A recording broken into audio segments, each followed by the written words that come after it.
The first month of the NFL season is in the books, and thus we have the first month of power rankings set to go. A lot more of changes going on throughout this week because a lot of upsets happened. But before I dive right into it, I want to quickly say if you're new, subscribe would be greatly appreciated. Leave a like and let me know your thoughts down below. Now let's get right into it. We begin with the first honorable mention of the Kansas City Chiefs, and they might be back. They continued their dominance over the Ravens with a great win. The offense showed up in full force in this game. Mahomes had 270 yards and 4 touchdowns in this. The team as a whole, 118 yards on the ground. Defense was locked down, especially during those second and third quarters in this one, where they outscored the Ravens 27-6, and it was just complete dominance at that point. The big piece of the puzzle, the return of Xavier Worthy. Him being back was massive to this offense as he led the team in both rushing and receiving yards. And to showcase that him being out these past 2.5, 3 weeks is the reason why the offense looked as lost as it did. He is a massive part to this offense. Him being back to make this Chiefs team that much better. And they get Rashee Rice back in a few weeks from that suspension as well. So the Chiefs are sitting at 2-2. They can go on a bit of a run here. Worthy being back helps massively, and they come in as an honorable mention. The next honorable mention is the Jacksonville Jaguars, and they have surprised me this season after the first month. They have played really well, and they find themselves tied for first place in the AFC South. Lawrence threw pretty fine, 174 yards and a touchdown. Trevor Etienne had a fantastic game, 124 yards and a touchdown on the ground. The defense played well also, picking off Purdy twice. They forced 4 total turnovers in this game. And the Jaguars have shown in the past to have a really solid team with Lawrence leading the way. When they are healthy, they can compete and make the playoffs. But these past 2 seasons, they have been dealing with the injury bug. So we'll see how sustainable this is going to be this year. I am still a little hesitant on them, kind of waiting for injuries to rear their ugly head like they have in the past for Jacksonville. And also wanted to make sure that even if they are healthy, they can maintain this play the rest of the way. But I do still feel like they're playing pretty well. Their next 3 games, all at home, are going to be tough. And during their bye week, they have Kansas City, Seattle, and Los Angeles, the Rams, in the next 3 games. That's going to be a great test for this Jacksonville team. And for now, they come in an honorable mention. The final honorable mention is the Pittsburgh Steelers. And they have been a weird team this year to me. It feels like it's a dice roll every single week for how they're going to perform on both sides of the ball. Through 3 quarters, they were playing some dominant football, picking off Carson Wentz twice, holding the Vikings to just 6 points. They sacked Wentz 6 times in this game as well. But in the fourth, the Vikings managed to rally back, and Wentz ended up with 350 yards and 2 touchdowns against this Steelers defense, which not the greatest, but the Vikings offense has been playing pretty well with Wentz behind center, so maybe something there. Rodgers threw for 200 yards on the dot and an 80-yard touchdown to DK Metcalf in this game. Kenneth Gainwell ran really well, just under 100 yards and 2 touchdowns. The Steelers currently sit on top of the AFC North, and it's only the first month, but if they can hold on to this and win and get that home field in the playoffs, they're going to be a very tough team to beat in Pittsburgh. But at the same time, I am feeling very whelmed with their play through the first month, but time will tell. They're an honorable mention. Number 10 is the Washington Commanders, and the woes of this defense were out in full force in this game. Michael Penix went 20 for 26, 213 yards, and 2 touchdowns. He was picked off once, but that is still a tough showing from this Commanders defense against the pass, where they have struggled most of this season. Against the ground, they gave up 128 yards and 2 touchdowns in this loss. Another tough showing for a ground defense that has been average this season, definitely better than what it was last year, but still a tough showing. Offensively, it wasn't great. Kept them in this game, but not enough for the win. Mariota threw 156 yards and 2 touchdowns in this one. As a team, though, they ran for 147 yards. So that was a nice showing there. And Matt Gay hit 4 field goals with a long of 52. All around, it was a fine showing, but you can tell that they are hoping that Jaden Daniels is back sooner rather than later, as they have been playing safe with his injury. I'm curious how much safer they're going to be willing to play with it.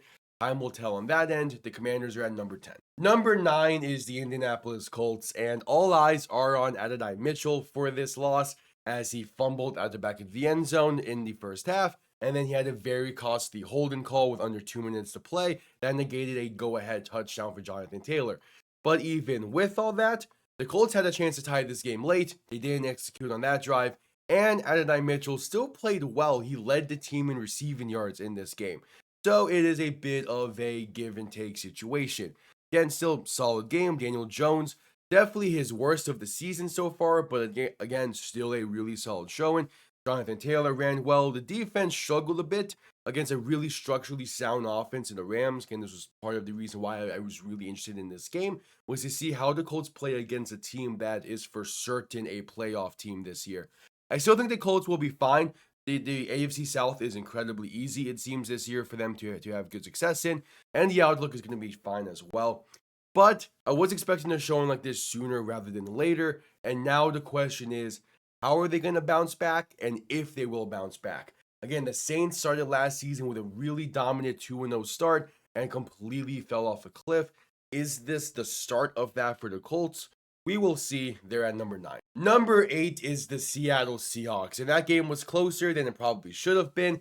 Seattle was in firm control the majority of this game. They're looking like they're going to run away with it. Then the fourth quarter rolled around. They struggled a bit. They let up on the gas a bit. Even still, though, Sam Darnold is continuing to throw the ball really well.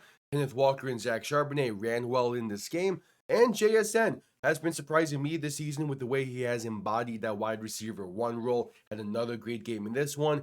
And that was one of my questions with the Seattle team, was how was JSN going to look as the wide receiver 1? Turns out pretty damn well. The defense, they played lockdown until the final 6 minutes when they gave up the 14-point lead. But all around, I have been impressed with Seattle this season.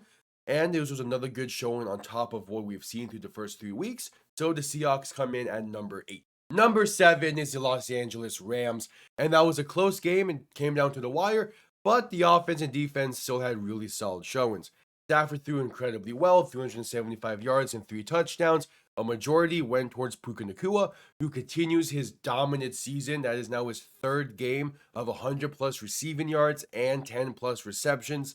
It's just an incredible season he is having, even playing that kind of 1B role to Davante Adams. Although I guess at this point we can say that Nacua is the 1A and Adams is the 1B. Kyren Williams ran well, also 77 yards on the day. They picked off Daniel Jones twice, forced the Colts to punt 4 times, which is the most the Colts have punted yet this season, as they've only punted once in the previous 3 games combined. All around, a really nice showing from the Rams, coming off of that really tough loss to the Eagles last week. And this time they were able to close out that really, really close game. So I like what I saw. The Rams come in at number 7. Number 6 is the Los Angeles Chargers. And they always seem to have a game like this. A few times a season, they're going against a team that they are better than. They should be able to handle easily. But they play down to their level and they end up losing. And it's always for the littlest of reasons. Herbert in this game, 23 for 41, 203 yards and a touchdown. Did have 2 interceptions though. Amarian Hampton, he ran really well, 128 yards in this game. Quentin Johnston been looking like a completely different receiver this season. He had just shy of 100 yards in this game. The defense, they're continuing to play really well. They gave the Chargers plenty of chances to win this game. The main concern though, and probably the reason they lost this, is the offensive line. They were already without Rashawn Slater for the year, and now Joe Alt went down in this game. And as of the time of recording this, we don't know how much time he's going to miss. But the idea he is going to miss some time at the very least. And that is a very crushing blow for this Chargers offense. But even with that, this is a Chargers team that's played really well this season, already missing Rashawn Slater. And Harbaugh is a coach that is definitely very interested and invested into the offensive line. I do have some faith in their backups to be able to play to a solid enough level. So with that, the Chargers come in at number 6. Number 5 is the Tampa Bay Buccaneers. And to me, there's 3 different reasons that can be pointed towards as for why they lost this game. The first and least impactful is the Bucky Irvin fumble. To me, he was down by contact there and it was a bad call, but still they had plenty of time to make up for it and to bounce back, and they very easily and nearly did. The second is the Baker Mayfield red zone interception, which yes, it was tipped, but that was also just a bad decision to throw the ball there. It was first down. There was 2 Eagles defenders in front of Chris Godwin. It would have had to have been a perfect pass for that to get to Godwin. I was not a fan of it, even if it wasn't tipped. The third is the entire first half. Tampa played terribly in the first half, was not a great showing, but they did make up for it in the second half and played really well. This is also against an Eagles team that has done this to teams multiple times this season already, and we're a month in. So I'm not going to put too much weight on it because, again, the Philly is that good of a team, and I do still like this Tampa team. But man, it was a rough loss, and they come in at number 5. Number 4 is the Green Bay Packers, and it's the first tie of the season, and it comes with Micah Parsons returning to Dallas. Parsons did record a sack in the game, but for the most part, the Packers defense was non-existent for the final 41 minutes of the game. Once they blew that lead entering the half, you could tell this game was going to be a dogfight, and Jordan Love balled out in it, over 300 yards and 3 touchdowns on the day. Josh Jacobs had the game we've been waiting for out of him with 2 touchdowns and 86 yards on the ground and 71 yards receiving. I'm banking on this being a one-off showing defensively for the Packers, as the Cowboys do have the number 1 offense with 403 yards per game. But either way, that was a defense that has played 3 out of 4 great games this season. And it is the case of it's Sunday Night Football. There's going to be chaos there one way or another. So I'm not putting too much into it. I'm more so expecting the past 3 weeks of Packers defense to be the way they play the rest of the way, instead of it being purely this performance going off of. So because of that, I have the Packers at number 4. Number 3 is the Detroit Lions, and that's a really solid win for the Lions coming off of a relatively short week. Nothing too flashy out of them. Goff had 168 yards and 2 touchdowns in the game. Did throw an interception though. Gibbs ran well, just shy of 100 yards and a touchdown in this one. The defense was playing lockdown against a Browns offense that has been bad the entire year, as they have yet to put up 20 plus points on the season. And this is just the Lions handling business against a team that they are clearly better than. The Lions have bounced back nicely from their week 1 loss and are solidly hitting their stride after the first month of play. The question with the Lions is, how are they going to look later on in the season injury-wise? Last year, they got belted with injuries in the back half of the season, and that caused their unfortunate end in the playoffs. So are they going to be able to handle that this year? Are they going to be healthier this year? We shall see. They come in at number 3. Number 2 is the Buffalo Bills. And Buffalo is Buffalo. A game against the Saints, it's an ant beneath a boot. Even though the game was close at moments, there was never a doubt in my mind that Buffalo was going to find a way to choke this game. It's the Bills we're talking about against a team that they are significantly better than. Allen threw for just over 200 yards and 2 touchdowns, on top of him having a rushing touchdown. James Cook had another great game, 117 yards and a touchdown in this one.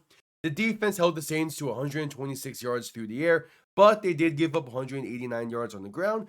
So that Bills run defense continues to be a bit of a question surrounding this team, but it is something that they can definitely figure out over time, as they are expecting to get Matt Milano and Ed Oliver back soon. That's going to be a massive get to that defense. But all around, it's Buffalo. They're going to be a really good team. They're going to be in the playoffs and fighting for the Super Bowl like they always are. So they come in at number 2. Number 1 is the Philadelphia Eagles. And from the jump, that was a great showing for the Eagles. They took an early 2-score lead and they never looked back. The blocked punt return for 6 was just the start. The defense played well the entire first half, as did the offense.